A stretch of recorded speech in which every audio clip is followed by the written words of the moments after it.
Olá, espero encontrá-los todos bem. Hoje é mais uma aula do nosso estudo bíblico, estudo panorâmico, né, que a gente está fazendo da Bíblia desde o Gênesis e já estamos no Apocalipse, tem 20 semanas. Hoje é a aula 21. Então, você que perdeu alguma aula, por favor, vá no meu canal do YouTube e veja. Aquelas que ficam com dúvida, reveja a aula, pode tirar dúvida comigo no particular, tá bom? Hoje é a aula 21, nós estamos nesse bloco, segundo bloco, que está em amarelo aí na tela, ó. Que está em vermelho nós já estudamos. Então nós estudamos aqui o capítulo 1, pulamos para o capítulo 4 até o 20, né, com as visões apocalípticas e tudo mais. O 21 e o 22, que é o triunfo final, eu deixei para o fim, obviamente, para encerrar o livro.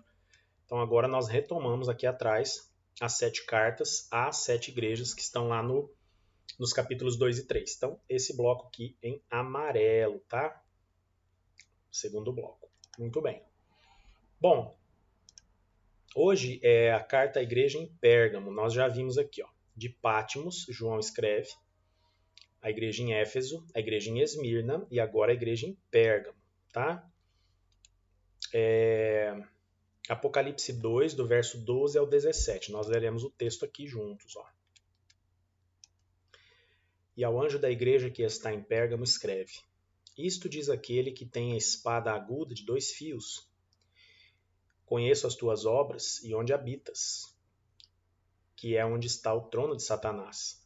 E retens o meu nome, e não negaste a minha fé, ainda nos dias de Antipas, minha fiel testemunha, qual foi morto entre vós, onde Satanás habita.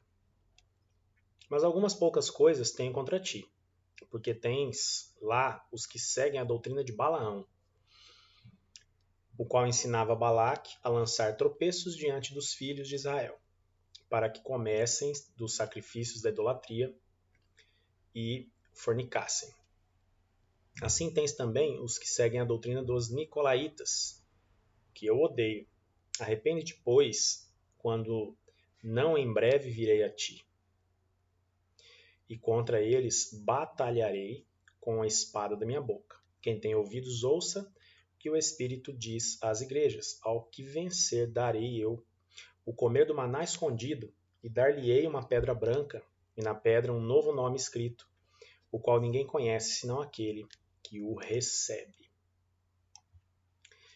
Então aqui nós estamos em Apocalipse 2, de 12 a 17, carta à igreja em Pérgamo. Pérgamo está aqui no mapa, ó, letrinha D aqui, ó. Tá? Muito bem. Primeira coisa que nós aprendemos com essa carta à igreja em Pérgamo é que tem um perigo iminente. A igreja misturar-se com o mundo. Quando a gente fala de mundo, a gente fala de valores da sociedade, valores que vão contra, né, que são contrários ao reino de Deus, tá bom? Isso a gente encontra lá nos versos 13 a 15, né? A gente pode voltar lá, ó. Tenho poucas coisas contra ti, né? E assim vai. Primeira coisa, a questão não era substituir, e sim misturar, né? A ideia aqui é o perigo de misturar-se. Porque quando substitui, fica evidente. Quando nós vemos, por exemplo, uma igreja que nem se considera cristã, é mais fácil dizer, olha, aquilo não é de Deus. O difícil é quando a igreja se considera cristã, evangélica, tal, só que ela mescla, ela mistura valores e conceitos e doutrinas que não são cristãs, não são bíblicas e são da sociedade, do mundo ou de outras religiões até de Satanás, né?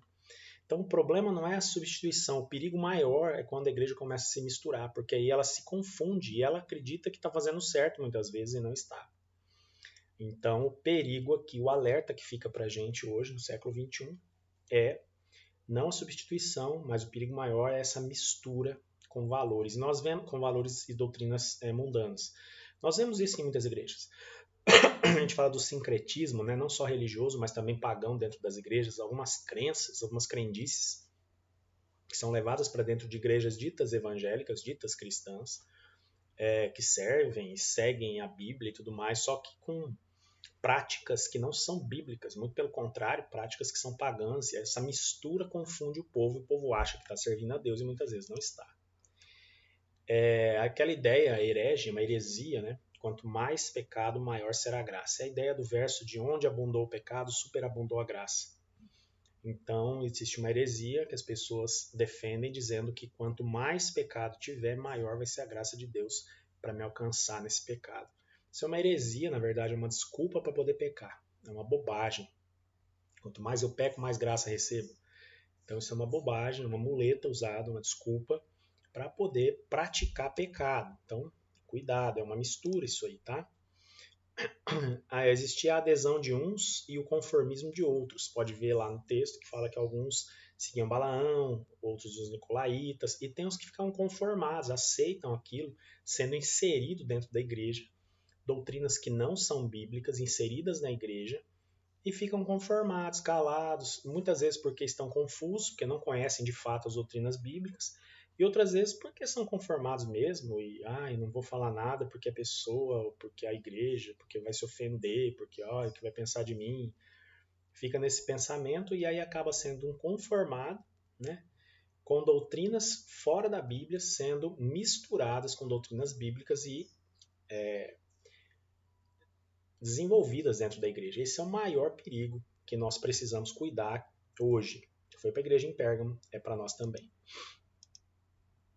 Bom, o texto também aponta aí que outros textos bíblicos que a fonte do pecado é o diabo. Né?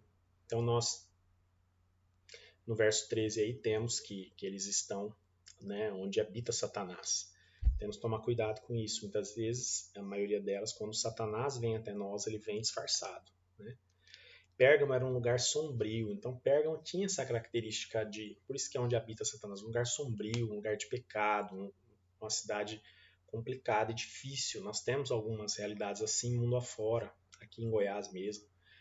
Existem alguns lugares na nossa cidade que são mais sombrios do que outros, que são mais propensos e propícios ao pecado. Então Pérgamo era assim. Né? Eles estavam mergulhados na confusão mental da heresia, olha só. Olha aí o perigo. Qual que é o problema da heresia? A mãe de todas as heresias é a Bíblia. As pessoas tiram da Bíblia as heresias mais, como que a gente fala? Mais criativas possível. Tem cada heresia criativa que é impressionante. Então tem umas verdades absolutas tiradas de versos pensados da Bíblia que não tem nada a ver com o contexto onde eles foram escritos. E lá na igreja de Pérgamo eles passavam isso, mergulhados nessa confusão mental da heresia. Hoje nós temos muito isso, tem muita gente acreditando em bobagem, acreditando em coisa que não tem nada a ver. Eu me lembro uma época, meu pai queria vender um carro que ele tinha, se eu não me engano era um Del Rey, foi onde eu aprendi a dirigir. Acredito eu que era aquele carro. Um Del Rey lindo, nossa, carro confortável. Da Ford, né? Os mais antigos vão lembrar aí do Del Rey, muito confortável. Meu pai teve um onde eu aprendi a dirigir. Ele era 86 um ano, se eu não me engano, aquele Del Rey.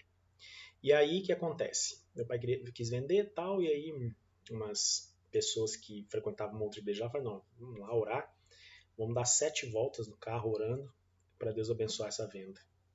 Da onde saiu isso? Da Bíblia. Tiraram lá de Jericó, nas voltas que deram 7 dias, e no 7º dia 7 voltas, as muralhas ruíram, entendeu?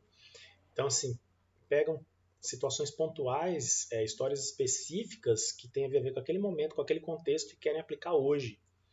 Então isso é um perigo, é uma bobagem, não é bíblico, é heresia, né? Criada a partir de algo bíblico. Né? Algo bíblico é certo, o problema é o que você faz com ele.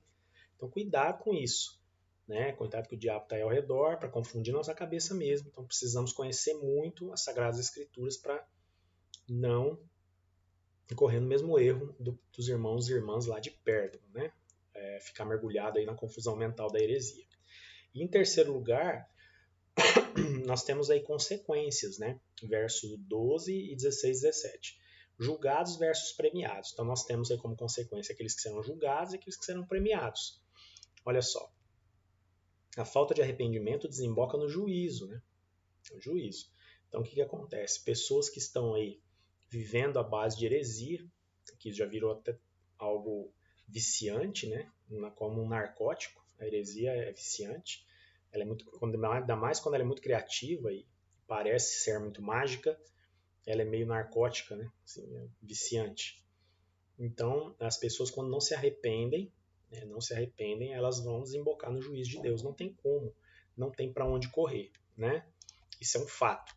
Deus nos fará responsáveis por nossa atitude em face da verdade que conhecemos. Não adianta.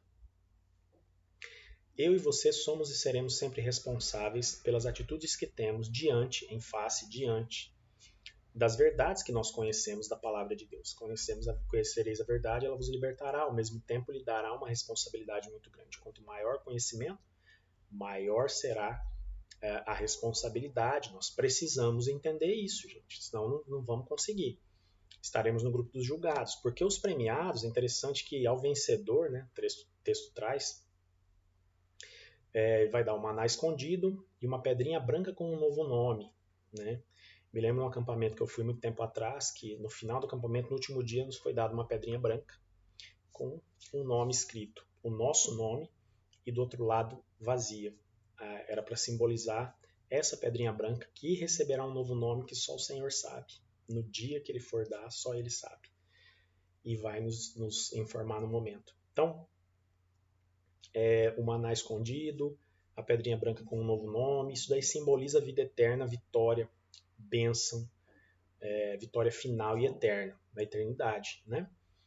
Agora, será que nós estamos de qual lado, né? Será que nós estamos do lado dos julgados ou dos premiados? Eu espero que eu e você possamos estar do lado dos premiados. A grande questão aqui que permeia, que passa por Pérgamo aí, é a questão do perigo da mistura com as doutrinas da sociedade, do mundo, né? E aí eu me lembro lá do Romanos 12, 2, não se amoldem ao padrão deste mundo, mas transformem-se pela renovação da sua mente, para que sejam capazes de experimentar e comprovar a boa, agradável e perfeita vontade de Deus. Né? Transformai-vos. Essa é a NVI, nova versão internacional. Talvez a sua tradução esteja um pouquinho diferente, mas é a mesma coisa. Transformai-vos. Você pode ver que nesse cérebro aqui tem um peixinho. O que é o peixe? O peixe simboliza o cristianismo. Né? Os cristãos se identificavam através do desenho de um peixe na época da perseguição, no primeiro século. Tá? Então, o que fica para nós? Cuidado com a mistura, cuidado com as heresias, cuidado onde a gente está pisando, né? A gente precisa estar atento a isso. Como João escreve a Pérgamo, fazendo esses alertas, dizendo que teremos julgados, mas também teremos premiados. Precisamos estar sempre alertas, cuidadosos de onde estamos, o que é que estamos fazendo enquanto igreja, enquanto servos e servas de Deus. Espero que tenha sido bênção, que você esteja crescendo como eu tenho crescido nos estudos, porque é sempre muito bom aprender mais da palavra de Deus. Deus te abençoe, um ótimo domingo, uma ótima semana e até o nosso próximo estudo. Tchau!